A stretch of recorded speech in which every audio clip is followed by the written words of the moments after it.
রাত তখন প্রায় 12টা বাজে। গ্রামের পুরনো রেল স্টেশন মধুপুর জংশন। বহু বছর আগে এক দুর্ঘটনায় লাইন বন্ধ হয়ে গিয়েছে। দিনের বেলাতেই কেউ পথ মারায় না, আর রাতের বেলাতে কল্পনাও করে না। কিন্তু আজ শহর থেকে আসা এক যুবক রাহুল শর্টকাট ভেবে সেই স্টেশন পার হওয়ার সিদ্ধান্ত নেয়। চারিদিক নিস্তব্ধ, শুধু ঝিঝি পোকার ডাক। ভাঙাচোরা প্ল্যাটফর্মে বাতিগুলো অনেক আগেই নিভে গেছে। হঠাৎ দূরে শো শো শব্দ, যেন কোনো ট্রেন আসছে। রাহুল অবাক হয়ে দাঁড়িয়ে পড়ে। এই লাইনে তো কোনো ট্রেনই চলে না। কয়েক সেকেন্ডের মধ্যেই অন্ধকার চিরে একটা কালো রঙের পুরনো ট্রেন স্টেশনে ঢোকে। ধোঁয়া আর শীতল কুয়াশা প্ল্যাটফর্ম ঢেকে দেয়। দরজা খুলে গেল। কৌতূহলে রাহুল চড়ে বসে। দরজা সঙ্গে সঙ্গেই বন্ধ হয়ে যায়।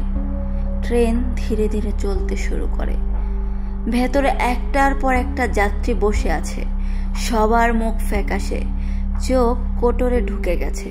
কেউ কথা বলছে না, শুধু ট্রেনের ভেতরে একটা ঘুমোট ঠান্ডা হাওয়া।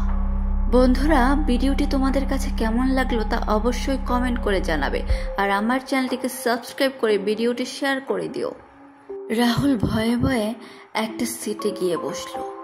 তার সামনে বসা ছিল একটা মেয়ে। হঠাৎ পাশের সিটে বসা মহিলাটি রাহুলের দিকে তাকালো। তার চোখ ছিল রক্তলাল, ঠোঁট ছিঁড়ে গেছে। সে ফিসফিস করে বলল, এখন থেকে তুমিও আমাদের যাত্রী। রাহুল আতঙ্কে উঠে দাঁড়ায়, কিন্তু ট্রেনের জানালার বাইরে তাকিয়ে দেখে আর কোনো গ্রাম নেই, শহর নেই, শুধু অন্ধকার গহ্বর আর লাশের মতো গাছপালা।